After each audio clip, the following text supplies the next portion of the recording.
Hello, everybody. Father Scott Vanderveer here. And today we're looking a little bit wistfully back at the story of how our ancestors treated God and how God responded. One of the things we can see from the book of Exodus is that our ancestors often behaved badly, with fickleness, rebelliously, ungratefully, without any kind of class or appreciation to God. Even though we were led through the Red Sea, we were always focused on what wasn't right in the moment we were facing. Even though God had demonstrated incredible faithfulness that would never fail, we never trusted God through that. The stories of us receiving the commandments at Mount Sinai, receiving them from God. And when Moses came down the mountain, what God saw us doing was engaging in all sorts of addictive debauchery and melting all of our precious metals, all of our gold trinkets and bracelets and valuables into a molten form so that we could worship a golden calf rather than be faithful to God. It's painful to hear, and it's familiar, isn't it?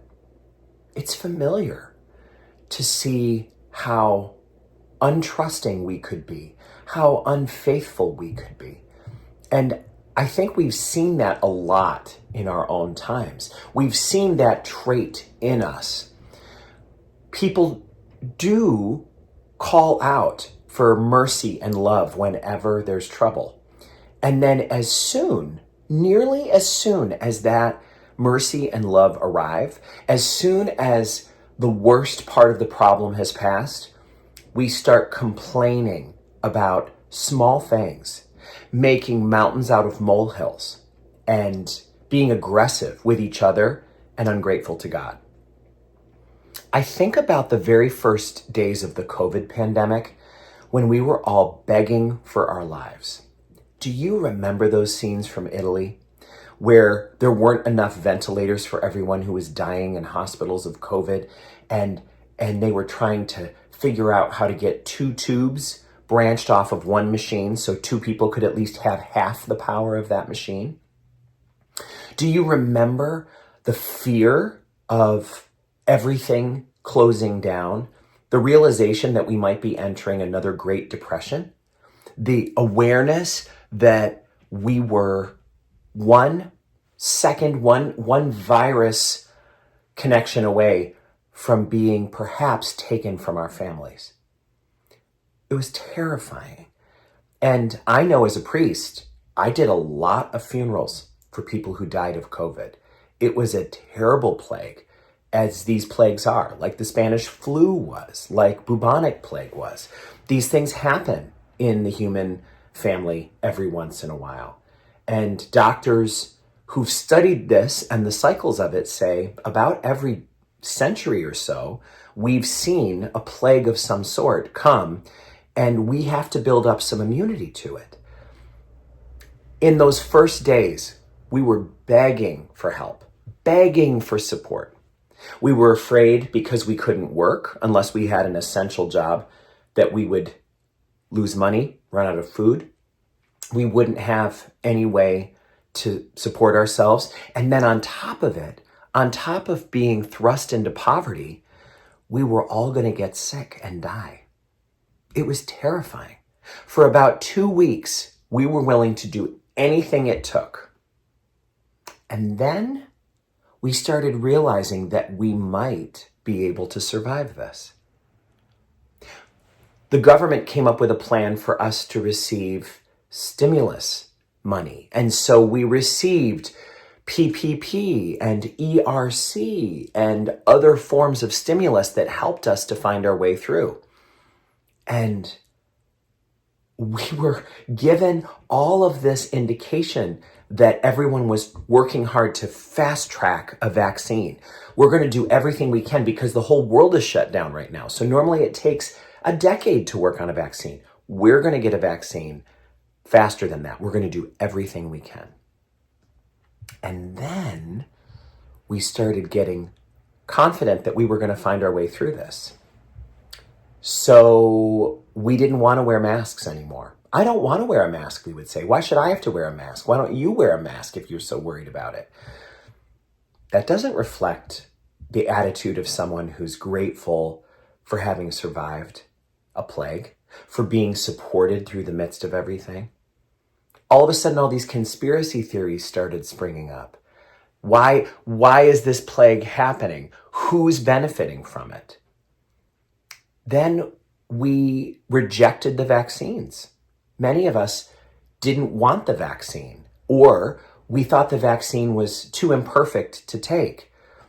We started having confidence that we might be able to survive COVID on our own, and so we didn't worry about it. And all along, all that God is watching is people who were not long ago terrified, begging for their lives, now fussing and fighting and scrapping.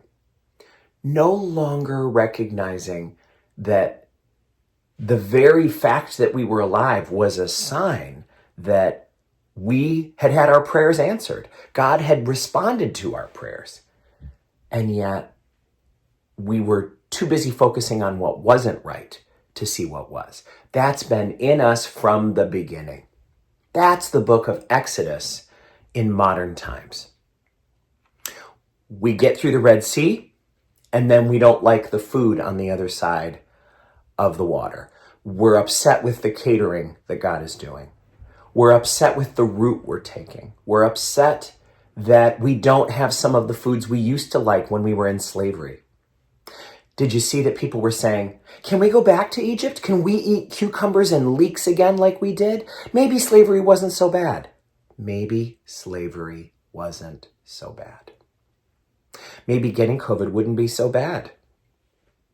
Maybe we don't want anyone telling us how to live or what to do. We're simply going to live our own lives and live under the illusion that we are self-sustaining, that we can survive everything on our own. It's not united we stand, divided we fall. It's everyone for themselves. And that is not God's plan. Everyone for ourselves is the opposite of God's plan, as we hear in the book of Genesis and the book of Exodus. We were made to be part of a family, to be part of a people. And it's remarkable that despite all of our ingratitude, all of our fussing and fighting and squabbling and insulting of each other and of God, God continues to show us love and mercy. God did not stop loving us because we were so unlovable.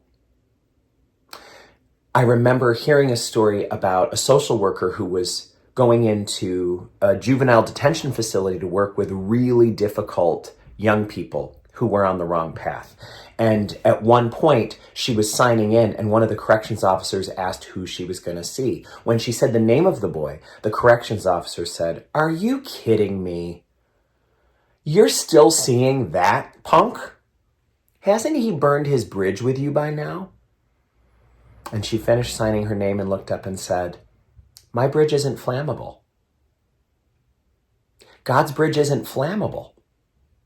No matter what we do, God is not going to stop loving us because it is in God's nature to love." And that is a great lesson for all of us who have a hard time maintaining the stance we want to have when others in our life are acting without integrity. A lot of us who have a difficult coworker, a child who is out of control, someone in our life who's drinking too much or drugging or losing money in gambling or online purchasing or whatever it is, we can start to feel ourselves descend to their level. We can find ourselves becoming more petty, less loving, less virtuous, less focused on our own path, but focused more on theirs. As they say, it's almost like taking inventory in someone else's store, which doesn't help you to know what's on your shelves. And a great author once said, it's like singing in a choir. Life is like singing in a choir. Just because the person next to me is singing off key doesn't mean that I should join them. I should hold the melody. Hold the melody.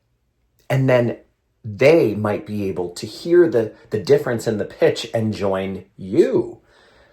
Joining them would be a huge mistake.